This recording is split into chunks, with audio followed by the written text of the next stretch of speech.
100% de la recherche commence par l'ignorance. Ça paraît évident dit comme ça, mais parfois on l'oublie. Ce qui intéresse la plupart des gens en sciences, c'est la connaissance. Mais moi, je préfère me concentrer sur le point de départ plutôt que sur la destination. Quand on pense science, il faut penser ignorance. En fait, la drogue du chercheur, c'est ça.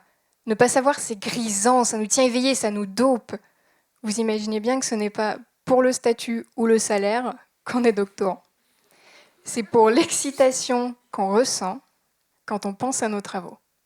On a une question, mais pas de réponse, et ça nous obsède. L'ignorance, c'est le carburant du scientifique. Alors moi, je suis doctorante en philosophie des sciences et je travaille sur le rôle de l'ignorance dans la recherche scientifique. Je m'intéresse en particulier à la manière dont l'ignorance va structurer la recherche. En quoi elle est un point de départ, comment elle influence l'enquête et quelle place elle a à la fin. 100% de la recherche commence et se termine par l'ignorance. Là, c'est tout de suite moins évident. En fait, faire de la recherche, c'est comme chercher un chat noir dans une pièce sombre.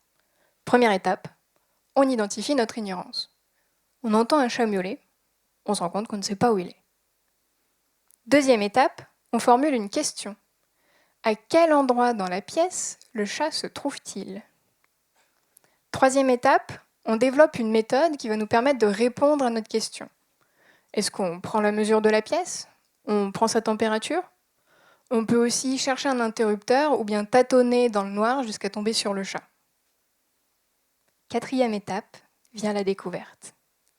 On trouve l'interrupteur, la pièce s'illumine et on voit le chat dans un coin. On se demande comment il est arrivé là. Ou alors, il n'y a pas de chat du tout, il y a un raton laveur à la place. On se rend compte que notre question n'était pas la bonne et on se demande d'où vient le miaulement qui nous a poussé à chercher le chat. Cinquième étape, l'ouverture.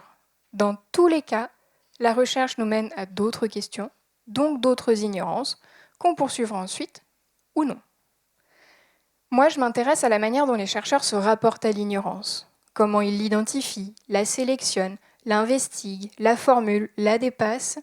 Bref, je cherche mon chat noir. Alors pour ça, je lis, j'étudie la manière dont l'ignorance est traitée en philosophie et je cherche des indices sur sa manière de structurer la science dans l'histoire de la biologie. Je vais aussi en laboratoire pour interroger les chercheurs sur leur rapport à l'ignorance. Parce que mieux connaître l'ignorance, c'est mieux comprendre la science. Et pour le moment, tout ce que je sais, c'est que je ne sais rien. Merci. Merci.